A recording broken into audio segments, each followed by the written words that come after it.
Valid vote, और जीत और हार तो वैलिड वोट पर ही होता है। जीतने वाले उम्मीदवार कुल वोट का 48% लाया, तो कुल वोट 100x था और 100x का 48%। जीतने वाला उम्मीदवार कितना वोट लाया? 48x। टोटल वोट कितना था? 92। 92x में से जीतने वाला 48 था, हारने वाला 44 कहां से आया? 92 में से 48 घटाएं। जीत और हार कितना से हो गया? 1100। दोनों का अंतर 4x बराबर 1100, x बराबर 275। अभी पूछा कि कुल वोट्स कितने हैं, तो 100 में गुना किए। पूछता कि डाला गया मत कितना है, तब 92 में गुना करेंगे। जीतने वाला उम्मीदवार कितना वोट लाया, तो 48 से गुना करते, और हारने वाला कितना वोट लाया, तो कितना से गुना करते? 44 से। अगला नंबर सवाल, इसका आंसर करिए। 7 नंबर सवाल का आंसर किया जाए।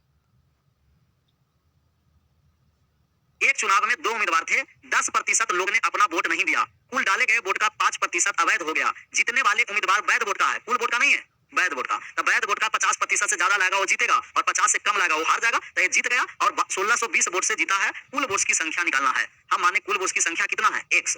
10% लोग वोट नहीं दिए, तो दिए कितना प्रतिशत लोग वोट? 90%। और जो वोट दिया है उसमें 10% अवैध हो गया है, तो वैध कितना है? 90। फिर इसका 90% वैध वोट है। और हार और जीत कितना से हो रहा है? 1620 से। जीतने वाला मानते हैं व्यक्ति ए होगा, 54% वोट लाया होगा, और हारने वाला व्यक्ति ए होगा बी, 46% वोट लाया होगा। हार और जीत कितना से हो गया? 8% से। तो हार और जीत 8% से हुआ, लेकिन टोटल हार जीत कितना वोट है? 1620 वोट। 1620 कटने वाला है, काट दीजिएगा। 2 जीरो से 2 जीरो समाप्त हो गया। 9 9 में 81, और 81 से 20 बार में कट गया। कितना बार में कट गया? 20 बार में। इसे काट देते हैं, कट जाएगा। ये 2 से कट गया, और ये कट गया 5 से, और ये कट गया आपको 50। 25 हो गया, और 25 पर आपको 3 जीरो हो गया। 25,000। टोटल वोट की संख्या 25,000। Option number B. 10% वोट नहीं दिया था 90, 10% अवैध हो गया तब 90। तो ये वैलिड वोट है, यहाँ से यहाँ तक वैलिड वोट, और हार और जीत पर वैलिड वोट पर होता है। एक जीतने वाला 54 लाया, हारने वाला 46। हार और जीत हुआ कितना से? 8। तो इसका 8% से हार जीत हुआ है, लेकिन हार और जीत 1620 से हुआ। एक्स का मान टोटल वोट था 25,000 आ गया। 25,000।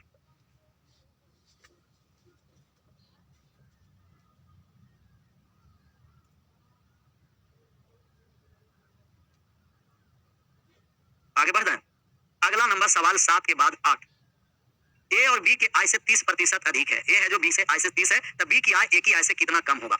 ए की आय बी की आय से, अगर बी 100 है तो ए 30% ज्यादा होगा, तो 100 कितना होगा? 30। वृद्धि रहेगा तो 100 में जोड़ के लिखेंगे, और कमी रहता है तो 100 में घटा करके। कहा कि ए की आय बी की आय से 30% ज्यादा है, तो अगर बी 100 है तो ए 30 ज्यादा, कितना? 100। रेशियो आ गया 13:10। 13:10। अब कह रहा कि बी की आय ए की आय से कितना कम है, तो ए से कितना कम है? देखिए तो 3। 3 कम है किस पर? 13 पर। प्रतिशत में लाएंगे 100 से गुना। 300/13%। 13%। पूर्णांक में लेकर चले आइए। ऑप्शन नंबर कौन सा हो गया? फर्स्ट। 23.1/13%। जिसका मान निकालना है उसे ऊपर, जिससे तुलना करना है उसे नीचे, और प्रतिशत में लाना है 100 से गुना करेंगे। ए से तुलना किया था तो बटा में ए का मान दिए, या कमी प्रतिशत निकालना है तो दोनों में सबसे बड़ा वैल्यू, और वृद्धि प्रतिशत निकालना है तो दोनों में सबसे छोटा वैल्यू को बटा में लिखेंगे। आगे बढ़े, इसका आंसर करिए। ए की आय बी की आय से 40% कम है, इसको 40 करिए। 30 नहीं, 40।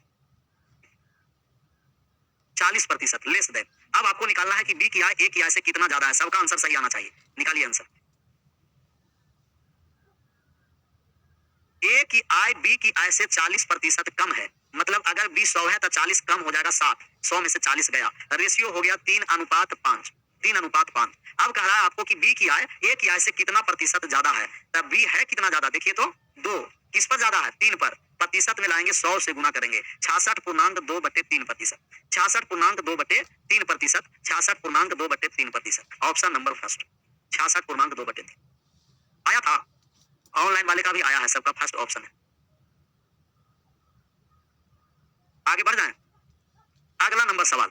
ए की आय बी की आय से 40% ज्यादा है, बी की आय सी की आय से 20% कम है। ए और सी का अनुपात निकालना है। ए की आय बी की आय से कितना ज्यादा है सर? 40 है। तो अगर बी 100 है तो ए 140 होगा। रेशियो हो गया 7:5। दूसरा कहा कि बी की आय सी की आय से 20 कम है, तो अगर सी 100 है तो 20 कम हो गया 80। रेशियो आ गया 4:5। और रेशियो में हम आपको पढ़ाए हैं कि यहाँ बी और बी कॉमन है, तो दोनों का रेशियो आपस में क्या होना है? बी का बराबर। यहाँ बी 5 है और यहाँ 4 है, तो इसमें 4 से गुना कर दीजिए, इसमें 5 से गुना कर दीजिए। उल्टा इसके बी वाले में इसमें, और ये वाले बी से इसमें गुना कर दीजिए। 28:20, और यहाँ से आ गया 20:25। इक्वल हो गया बी। बी को हम लोग बैलेंस कर दिए, इक्वल हुआ। मान निकालना था, रेशियो पूरा निकाल दीजिए पहले। ए बी सी का मान पूछता तो हम कहते कि ए 28 है और बी 20 है। कहीं से लीजिए, यहाँ से भी लेंगे तो भी 20, ए वाले बी लीजिए तो भी 20, इसीलिए इक्वल किया जाता है। और सी का मान कितना हो गया? 25। मान आपको निकालना है ए रेशियो सी। ए का मान 28 है और बी का मान कितना? 25। 28:25। 28:25। Option number C.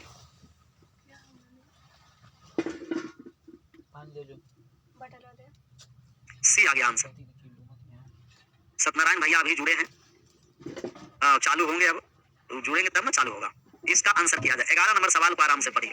11 नंबर है कि एक एजेंट को 10,000 रुपया की बिक्री तक 5% कमीशन, कमीशन का मतलब समझ में आ रहा है ना, बेचिए और उसका पैसा मिला, कमीशन मिलता है। इससे ऊपर की बिक्री पर 4% घट गया, कहा कि 10,000 तक 5% देंगे, लेकिन जहां उससे ज्यादा करिएगा तो 4% कमीशन मिलेगा। यदि कुल बिक्री पर कमीशन काटकर कंपनी को 31,100 रुपया देता है तो ज्ञात करें कि उसने कुल कितने बिक्री की। कमीशन इसलिए दिया जाता है कि ज्यादा बिक्री करता है, क्योंकि पैसा उसे इनकम ज्यादा होगा ना, जितने ज्यादा बेचेगा इसे सैलरी ज्यादा होगा। तो 10,000 तक 5% कमीशन मिलेगा। 10,000 रुपया तक कमीशन कितना मिलेगा? 5%। तो देखते हैं कि 10,000 रुपया तक 5% कमीशन मिलेगा, तो 10,000 पर इसे कितना रुपया मिल गया? 500। 10,000 पर कितना मिल गया कमीशन? 500। 10,000 के बाद इसके ऊपर कितना बेचा पता नहीं, मान लेते हैं कि 10,000 से ज्यादा कितना रुपया बेचा होगा? 100 रुपया का। अब x पर कितना प्रतिशत कमीशन? 4%। तो अब कितना रुपया कमीशन मिल गया? 1/25 रुपया। दो प्रकार के कमीशन मिलता है। 10,000 तक बेचेगा तो 500 रुपया कमीशन मिला। 10,000 से ज्यादा कितना रुपया का बेचा? 100 रुपया का, उस पर कमीशन 4%, कट गया 4 से 25 बार में 1 बटे कितना हो गया? 25। 1/25। दो तरीके से आपको कमीशन मिला है। एक मिला है 10,000 रुपया पर 5% 500, और एक मिला है 10,000 से ज्यादा 100 रुपया का बिक्री किया, उस पर हुआ 1/25। सर टोटल बिक्री कितना का हुआ था आप बता सकते हैं? कहिएगा कि टोटल जो बिक्री हुआ है सर, पहले तो 10,000 का बेचेगा, उसके बाद 1 रुपया और बेचेगा, तो टोटल बिक्री 10,000 प्लस x की बात आ गया समझ में। कुल बिक्री सेल्समैन कितना किया? 10,000 और उससे ज्यादा 100 रुपया, तो कुल बिक्री 10,000 प्लस x। तो मालिक को तो पैसा देगा 10,000 प्लस 100 रुपया, जितना बेचा वो मालिक को पैसा देगा ना। इस सेल्समैन बेचकर इकट्ठा किया टोटल 10,000 रुपया और 100 रुपया, 10,000 प्लस x, ये टोटल मालिक को पैसा देगा। और मालिक इसको दो तरीके से पैसा देगा। मालिक के पास हिसाब जाएगा तो पहले 10,000 अलग करेगा, 10,000 का 500 दिया कि पहले 5 पकड़ो, इसके बाद ज्यादा कितना बेचा तो कहेगा कि x था, इस पर भी 4% देकर और उसके मुंह को बंद कर देगा सेल्समैन को, ले जाओ दोनों काम के लिए। ये सेल्समैन चालाक था, ये देखा कि मालिक के पास सब पैसा देंगे तो हो सकता है कि आज हमें पैसा नहीं मिले, बाद में मिले। ये कहा क्या कि पहले से पढ़ा लिखा व्यक्ति है, ऐसा नहीं है, ये पहले से पढ़ा था, मैथ का कैलकुलेशन सही था, ये पहले काट लिया, पहले अपना कमीशन 500 रुपया काटा, कितना रुपया काट लिया? 500। दूसरा में कमीशन काट लिया 1/25 और दोनों कमीशन काट करके मालिक को दे दिया 31,100। अपना कमीशन पैकेट में रखा और मालिक को लिया 31,000, बाद में हिसाब करके क्लियर कर दिया कि 500 रुपया पैकेट में उसके लिए और 100 रुपया के लिए 1/25, आपका 31,100 है, रखिए, मामला रफा दफा कर लीजिए।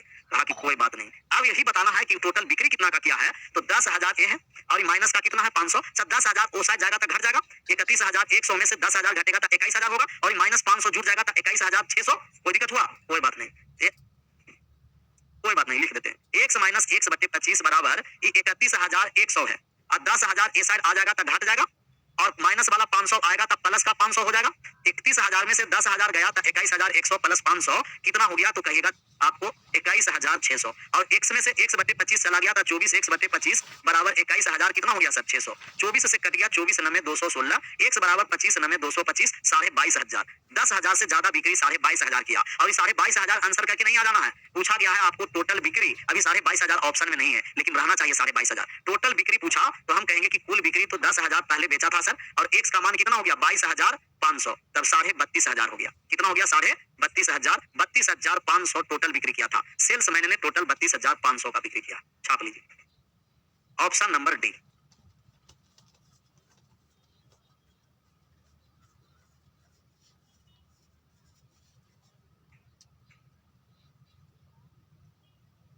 आगे बढ़ जाए, एक बार और समझना, एक बार और कि नहीं, पहले एक बार छापिए, एक बार और समझ लीजिए।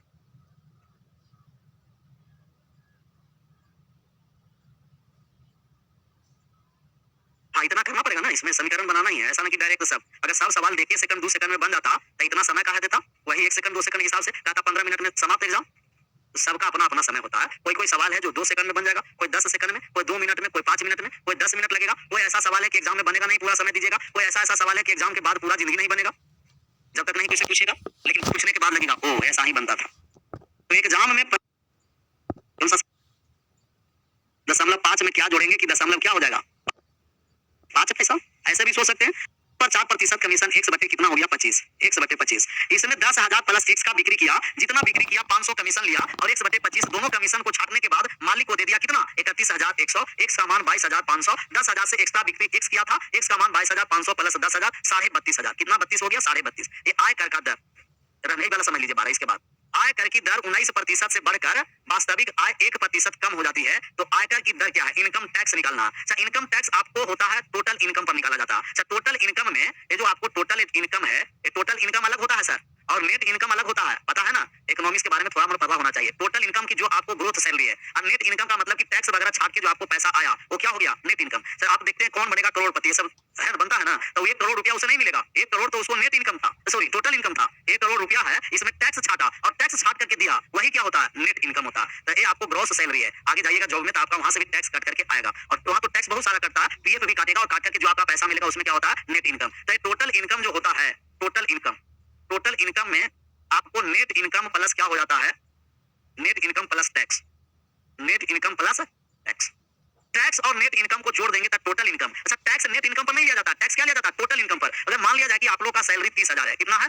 30,000 रुपया है, और इस पर टैक्स 28% लग रहा है, तो 30,000 का 28%, सीएसटी जीएसटी सब जोड़कर कितना प्रतिशत? 28। तो 30,000 का आपको 28% देना पड़ेगा, और 30,000 का 28% कितना हो गया? 8400, 8,400 रुपया। 8,400 इसमें से घटा दीजिए, 30,000 में से 8,400 चला गया, तब ये आपको 21,600 बचा, तो ये आपको नेट इनकम है। 21,600 है नेट। बोला जाए पहला महीना में, मतलब जरूरी नहीं है कि आपका 30 ज्यादा भी मिल सकता है, कम भी मिल सकता है। तो 30 है, हाँ, तो एग्जैक्ट लिख दिया ना। तो 21,600 पहला मंथ में मिलेगा। कितना मिलेगा? 21,600। तो ये जो टैक्स आप 8400 दिए, 21,600 पर दिए कि 30,000 पर दिए? तो 30,000 पर, इसीलिए टोटल इनकम पर आपको टैक्स लगता है, और जो टैक्स देकर के बचा वो क्या हो गया? 21,600 इन नेट इनकम। कभी कभी कपड़ा वगैरह खरीदे जाते होंगे मॉल में, या कोई भी सामान लेते होंगे, तब कभी क्या रहता है कि उसमें टैक्स इंक्लूड रहता है, या यहाँ से शर्ट लिए और यहाँ 1,200 रुपया शर्ट पर लिखा हुआ है, फिक्स दाम है कि 1,200 देना है, और काउंटर पर गए तो पेमेंट करते समय 1,200 दिए, तो कहा नहीं और कुछ देना पड़ेगा, क्योंकि इस पर टैक्स नहीं लगा है, इस पर 28% और लगाइए और एक्स्ट्रा देना पड़ेगा। और कैरी बैग लिए तो उसके लिए अलग देना पड़ेगा, उसके लिए तो कैरी बैग 1,200 में नहीं है, वो 1,200 किसका है? शर्ट का। टोटल इनकम, नेट इनकम और टैक्स समझ में आ गया। यही बात कर रहा है कि आपको 19% से आयकर की दर बढ़ता है। टैक्स जब 19% बढ़ता है तब वास्तविक आय नेट इनकम में कितना प्रतिशत कम जाता है? 1। हम मान लिए कि जो नेट इनकम है, वास्तविक आय, ये नेट इनकम, और एक है आपको टैक्स। नेट इनकम वास्तविक आय प्लस टैक्स, यही होता है आपको कुल आय, टोटल इनकम। वास्तविक आय x है और टैक्स y है, तो हम कहेंगे कि x में कितना कम गया? नेट इनकम में 1% कम गया। अच्छा, 1% क्यों कमा? क्योंकि इनका टैक्स 19% बढ़ गया। अगर टैक्स 19% नहीं बढ़ता तो इनकम 1%, इनकम का, वास्तविक आय का, नेट इनकम का जो 1% मान है वो टैक्स के कितने प्रतिशत मान के बराबर है? ये दोनों मान आपस में इक्वल हो गया, और दो संख्याएं बराबर, अनुपात इंटरचेंज हो जाता है। x और y का मान आ गया 19:1, और टोटल आय कितना हो गया? 20। टोटल कितना हो गया? 26 रुपया पर टैक्स कितना लग रहा है? 1 लग रहा है। 20 पर प्रतिशत में लाए 100 से गुना, कितना प्रतिशत टैक्स देना पड़ा? 5%। 19 पर नहीं लगाना, टोटल पर, 20 पर। 20 रुपया में 1 रुपया टैक्स, कितना प्रतिशत देना पड़ा? 5%। छापिए, कुछ आया समझ में? इनकम टैक्स धीरे धीरे सब समझ में आ जाए। आप लोग का तो इसमें तो टैक्स फ्री है, अग्निवीर वाले में घबराना नहीं है, अग्निवीर टैक्स फ्री है ना? टैक्स नहीं लगेगा, वो आपको डायरेक्ट इन हैंड 30 मिलेगा तो मिलेगा। टैक्स है ना, इस पर टैक्स फ्री है ना, टैक्स फ्री है इस पर, अग्निवीर वाला का टैक्स फ्री है। वो सब आपका, वो तो पीएफ, वो टैक्स नहीं, वो आपका पीएफ कटता है। आप जितना जमा करिएगा सरकार जमा करेगा, उसके बाद आपको रिटायरमेंट समय मिलेगा, वो तो पीएफ बोलता है, वो टैक्स नहीं हुआ। टैक्स हुआ कि टैक्स में से आपका पैसा नहीं मिलेगा, इस सरकार का चला जाएगा। ये सब टैक्स से पैसा से देश चलता रहेगा।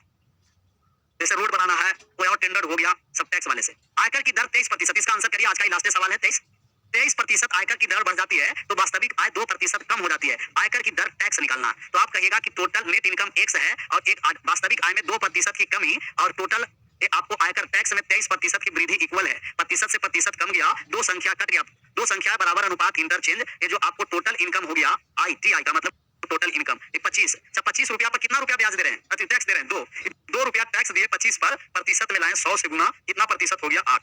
ऑप्शन नंबर डी आया था। क्लियर है यहाँ तक? यहाँ ही रहने ही देते हैं, विशेष कल।